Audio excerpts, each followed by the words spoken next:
Crónicas del Misterio.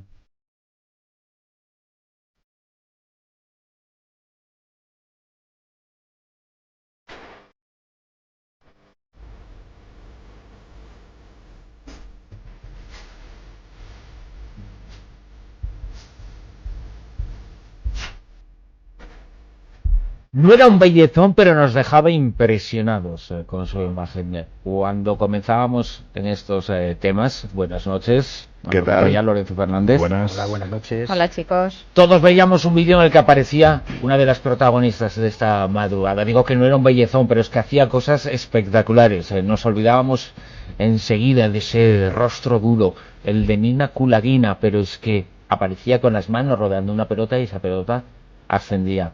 Y no era truco, aparentemente nadie lo ha descubierto. Y no era tan antigua esa filmación como se ha pensado por la calidad de la imagen, sino que era relativamente reciente. Creo que se grabó a finales de los años 60 en Leningrado, que es donde se hacían estas investigaciones en la extinta URSS, ¿no? Y me da además que Manuel ya se está viendo que se está avanzando de una forma u otra las últimas semanas a este lado más amable de la investigación paranormal. Está empezando a creer.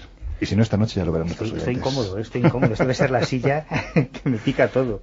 Si en algún momento la letra de esta canción de Morrison se podía aplicar a alguien, es a Nina Kulaguina, porque si hay alguien extraño en esta historia es esta mujer. Yo creo que me atrevería a decir que es un caso único, que nunca antes y nunca después, en toda la historia de la parapsicología mundial, ocurrió algo parecido. No porque los investigadores se enfrentasen a una persona que más o menos dijese que tenía capacidades paranormales, sino porque durante casi 30 años, en más de 25 laboratorios diferentes en la Unión Soviética, fue sometida a todo tipo de pruebas inimaginables. Si queréis comentamos un poco cómo empieza la historia de Kulaguina, claro. Porque Ninel Sergeyevna Mikhailova, que era su nombre de soltera, Nina Kulaguina es el nombre de casada, aunque luego los pseudoestéticos dirían que utilizaba un alias para ocultarse, no, es que tenía un nombre de soltera y un nombre de casada, nada más. Y que además que los rusos tienen esa costumbre. Claro, pues nació en Leningrado el 30 de julio de 1926, y en 1941, cuando los nazis comienzan el sitio de Leningrado, esto ya nos va diciendo algo del perfil de esta mujer. Con solo 15 años, Ninel, junto con su hermana, su hermano y su padre, se alistan voluntarios a la resistencia soviética para enfrentarse a los nazis. Y ella comienza a trabajar como operador de radio en un regimiento de tanques de los T-34, concretamente en el escuadrón de blindados número 71, hasta que, sufre todo el terrible sitio de Leningrado, de 900 días de cerco de las tropas del Reich, y ahí es herida en enero de 1944, es herida en combate, por lo que recibe una medalla al valor. Esto sería muy importante en lo que ocurrió muchos años después, y es ascendida al grado de sargento del Ejército Rojo. Hasta ese momento, ella, que se sepa, no había notado nada que sintiera así. Sí, lo que ocurre es que no es hasta el año 63 en que ella, ya casada con un miembro del Partido Comunista, un ingeniero naval del Báltico, Víctor Vasilievich Kulagin, ya con 3 hijos, tuvo 3 hijos inmediatamente después de casarse con Víctor, y en el año 63, como digo, es ingresada en el hospital de Leningrado por un problema, y allí pasaba el rato cosiendo y haciendo ganchillo y estas cosas. Y es importante esto porque ese año aparece en escena un personaje histórico en la historia de la parapsicología soviética, Leonid Leonovich Vasiliev, el profesor Vasiliev, que a todos nos es familiar, ¿verdad?, en la historia de la parapsicología, que en aquella época él era el jefe del departamento de fisiología del Instituto del Cerebro y profesor de fisiología en la Universidad de Leningrado, desde el año 43, y fue uno de los primeros rusos que intentó replicar los experimentos que hacían Duke, Rhine y otros parapsicólogos occidentales, y creó uno de los primeros laboratorios en una universidad soviética. En aquella época Vasiliev estaba investigando muchas cosas, entre ellas la percepción dermóptica, y alguien en el hospital le habló a Vasiliev de una paciente que tenían, una enfermera, un médico, le comentó: pues usted, profesor, que está investigando eso de la dermóptica, tenemos una enferma muy extraña que hace cosas raras y que está todo el día ganchillando, pero hemos observado que cuando necesita hilo de un color, mete la mano en el cesto y saca el color que buscaba sin mirar. Esto a Vasiliev le llamó la atención y todo empezó por ahí, porque Vasiliev acudió a ver si esta tipa pues tenía realmente algún tipo de capacidad dermóptica, y cuando se la lleva a la universidad y comienzan a experimentar con ella, aquello resulta ser un monstruo, una cosa absolutamente no vista. Vasiliev llegó a declarar: durante mis 30 años de investigación paranormal jamás había visto nada parecido. Estamos hablando del año 63 y durante un año Vasiliev se dedica a hacer experimentos con Kulagina de todo tipo de fenómenos, empezó por la dermóptica, pero telepatía, todo el abanico de fenómenos de la SP y de la PK. Kulagina hacía de todo. En esa época es cuando su marido le cuenta que ya en la infancia, cuando ella se enfadaba, pues las cosas se movían y pasaba de todo. Y en el año 64, cuando ya Vasiliev está seguro de que no se va a jugar su credibilidad académica presentando el caso públicamente, en el año 64 es cuando se presenta en un congreso de médicos y científicos de Leningrado la historia de Kulagina. La lástima, y esto también es muy importante, es que Vasiliev muere en el 66. Solo tuvo 2 años trabajando con Kulagina.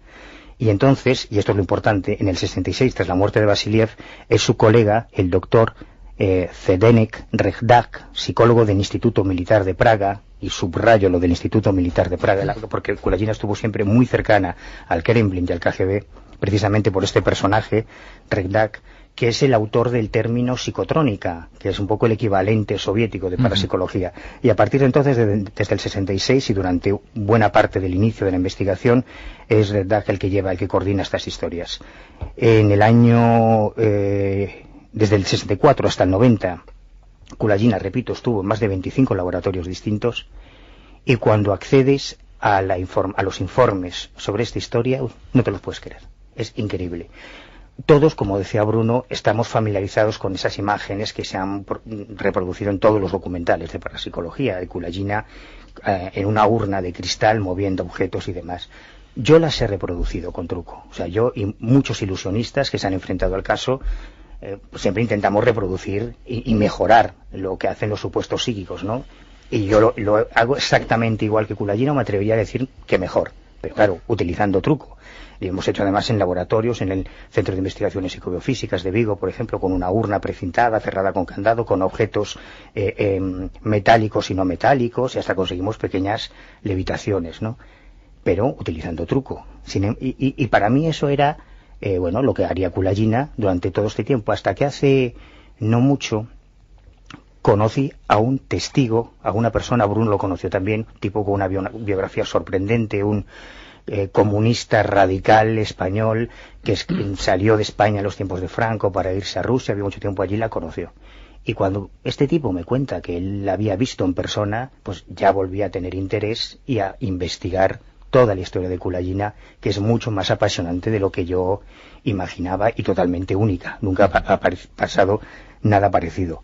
Porque estamos hablando de una época en que plena Guerra Fría entre la Unión Soviética y Estados Unidos, y es una de las cosas que siempre han achacado sus detractores, que por qué las investigaciones siempre las habían hecho los rusos y no hubo observadores occidentales, y no es cierto. En el año 60, a mediados de los 60, en un congreso internacional de parapsicología en Moscú, se presentan ya esos famosos vídeos, esas filmaciones. Un equipo de la televisión japonesa incluso consigue entrevistar a Kulagina y la información llega a Occidente. Y entonces, a principios de los 70, varios investigadores occidentales de los más prestigiosos, como Joseph G. Pratt, por ejemplo, que es uno de los padres de la parapsicología norteamericana, o el doctor y profesor de psicología en la Universidad de Tasmania, Jürgen Kane, o hay muchos investigadores occidentales que, a pesar de las reticencias del Kremlin, consiguieron acceder a Kulagina y participar en unos experimentos únicos que no se han repetido nunca. Es lo que te iba a decir, porque fíjate, en este caso, los miembros de la extinta Unión Soviética, digamos que, pues nos dieron un cierto aperturismo a la hora de hablar o de mostrar en congresos precisamente las facultades que parecía tener Kulagina, y que de hecho se estaban investigando por grandes prohombres, ¿no?, de la época, entre ellos algún premio Nobel, ¿no? Sin embargo, hemos visto que, a pesar de que estamos en plena Guerra Fría, de que además las aplicaciones de los supuestos poderes paranormales que tenía Kulagina podían ser perfectamente, igual la redundancia, aplicados a nivel militar, sin embargo, vuelvo a repetir, hubo ese aperturismo que, por ejemplo, en el otro lado no hubo, ¿no? Porque sabemos perfectamente que ahí hubo proyectos, pues como el MK Ultra, que ya hemos hablado de él, hemos visto que se recurrieron a supuestos dotados para, de una forma u otra, integrarlos y provocar incluso hasta muertes, ¿no? A distancia, por decirlo de alguna forma, con esas supuestas facultades paranormales, y que en el caso de Kulagina, por ejemplo, sí se demostraron, ¿no? Porque hubo una serie de experimentos en laboratorio donde, en un momento determinado, con un pequeño anfibio, con una rana, en un momento determinado, dentro de un bote de líquido, pues le ordenaron un poco menos que fuera ralentizando los latidos del corazón de este pequeño animal, y ella no solo lo hizo, sino que en un momento determinado le dijeron que parara el ritmo cardíaco y lo paró, y aquel animal murió. Y este experimento, además, posteriormente se llegó a realizar incluso con un voluntario. Bueno, dicen que fue un voluntario, ya habría que verlo, ¿no? Pero lo cierto es que se probó también con un ser humano, y efectivamente las arritmias fueron tan fuertes que los propios experimentadores llegaron a un punto en que tuvieron que suspender la prueba, porque si no había riesgo, claro, de paro cardíaco. Con lo cual, ahí estábamos en un laboratorio, ahí había unos medios asépticos, y ahí estaba Nina Kulagina mostrando que efectivamente algo tenía. De todas formas, también estamos en una época en la que se daban a conocer, casi como globos ondas, en determinadas informaciones que lo que pretendían era hacer creer a la opinión pública que la ciencia de uno de los dos bloques involucrados en aquella Guerra Fría estaba llegando mucho más lejos que la ciencia del otro. En la URSS existía mucho mito con ese asunto. ¿Sabes quién fue uno de los principales defensores de eso que acabas de decir tú? Dime. Precisamente James Randi. Fue uno de los... Es lógico, es cierto, es decir, es que fue así. Es que yo, después de analizar toda la información, a mí me ha costado hay que decir que es el Pope de los escépticos. Bueno, del negativismo, vamos a decirlo. A mí me así, ha costado mucho, o sea, yo no creo que esté todo publicado, y si está publicado está en ruso, entonces es complicado.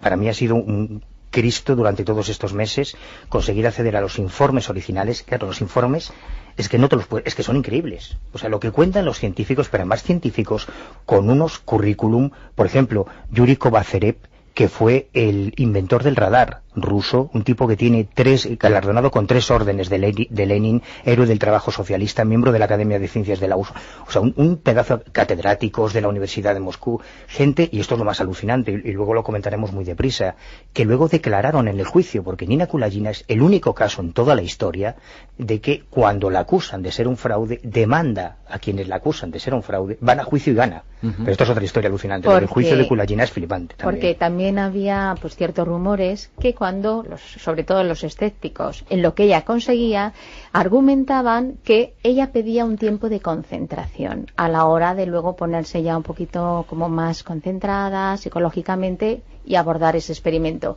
Y comentaban que, claro, que ese tiempo ya lo utilizaba para crear un poco lo que tú has dicho, ¿no? Si en un momento para dado, preparar el truco. Claro, puedes hacer algo con ilusionismo. Yo no sé si ahí, en esos papeles, en esos documentos que tú tienes, se supone que había una persona cerca que pudiera estar viendo si ella estaba preparando algo o no, o realmente la dejaban sola.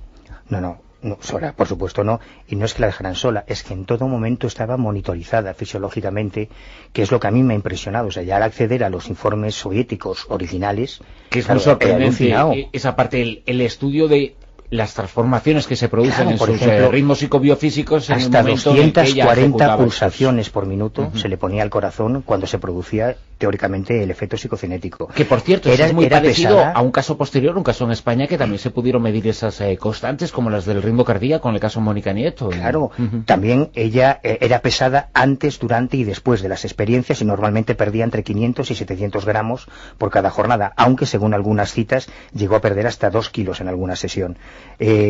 Aumentaban los niveles de azúcar en sangre, ella se quejaba de dolores de columna, pérdida de visión, bueno, incluso llegó a sufrir un infarto a finales de los 70 que hizo ya tener mucho más cuidado con las experimentaciones, pero como quien estaba detrás era el Kremlin y ella era, lo hemos dicho, una militar condecorada, devota comunista y adepta al régimen, pues llegó a jugarse el tipo y de hecho murió relativamente joven, murió en abril del 90, justo un par de años después del juicio. Pero quiero decir que los informes son increíbles por quienes firman esos informes, que no son investigadores anónimos, no son parapsicólogos más o menos frikis, no, estamos hablando de gente con unos currículum académicos absolutamente sorprendentes, que estaban tan convencidos de la autenticidad de Kulagina que llegaron a declarar en el juicio. Pero no solo eso, sino que uno de los mitos que se suele argumentar, y a mí es otra de las cosas que me ha sorprendido más, es que en estos casos nunca hay ilusionistas. Pues sí.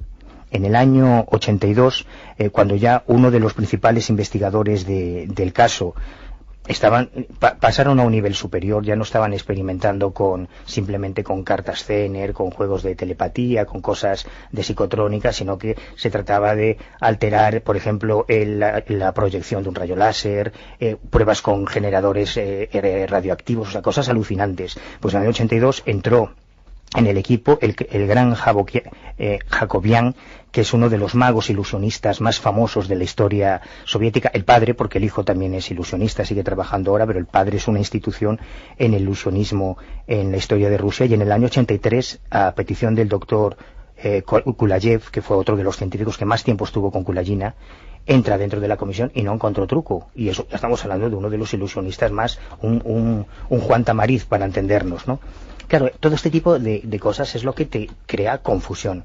Pero lo interesante es que, habéis mencionado a los pseudoescépticos, cuando en el 76 se crea el SECOP, tarda unos años en llegar a Estados Unidos, a la Unión Soviética, pero termina por llegar, como a todo el mundo. Y en el año 87 se publica un artículo en base a los rumores. Bueno, esto no puede ser real, porque estas cosas no existen, entonces tiene que ser un fraude.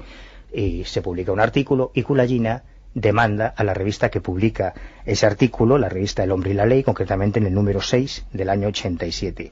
Que estamos hablando ya de la época en la que se están produciendo las grandes transformaciones en la URSS. Claro, porque Gorbachev llegó en el 85, claro, y esta gente llega poco después. Claro, pero podría pensarse que la figura de Nina Kulagina era un poquito un producto de aquella época. El hecho de que estuviéramos en otra época, en la época de la apertura, de la Glasnost famosa, y sin embargo se mantuvieran esas capacidades, se mantuviera Nina Kulagina defendiendo esos poderes, o como lo queramos denominar, y existieran esos informes, hablan muy a favor de cómo se realizaron aquellas investigaciones a finales de los 60. Evidentemente, y también habla a favor de la política de aperturismo de Gorbachev, que se permitiese que cada uno dijese lo que quisiese, y en este caso, a pesar de que Kulagina siempre estuvo muy tutelada y muy protegida por el Kremlin y por el KGB, se publica ese artículo, Kulagina va a juicio. En el artículo se mantenía, además era un poco paradójico, porque se decía que todo era un fraude, que Kulagina nunca había estado en la guerra, que no era una heroína del ejército ruso, y sin embargo también se afirmaba que podía producir el efecto de mover las brújulas y los objetos metálicos, quizá con algún trozo de metralla que estuviese dentro de su cuerpo magnetizado. Es un poco paradójico, ¿no? En los informes aparece también que a Kulagina llegaba a sometérsela a rayos X para ver si realmente tenía trozos de metralla en el cuerpo que pudiesen justificar los movimientos, por lo menos, de objetos magnéticos, ¿no? Y no existían. Lo interesante es que el 14 de diciembre del año 87, en el Salón de la Corte Popular de Zenzinsky, en el distrito de Moscú, y se inicia este juicio único en la historia, en la que declaran, además de científicos con un currículum académico sorprendente, que a mí me ha dejado bastante alucinado, compañeros militares, héroes de guerra, que habían combatido con Kulagina en el sitio a Leningrado y que certificaron que efectivamente fue operador de radar y toda su historia militar. La revista pierde el juicio, es condenada a retractarse, a pagar las costas y a indemnizar a Kulagina. No contentos con ellos, la revista apela al Tribunal Municipal de Moscú y el 26 de enero del año ya 88 vuelve a perder. Hay una segunda sentencia a favor de Nina Kulagina, que se convierte en la única presunta psíquica a lo largo de toda la historia que habría certificado sus capacidades en un tribunal de justicia, ¿no? ¿Y hay algún informe o algún dato que se llegara a conseguir de algún trabajo realizado ella expresamente para la KGB?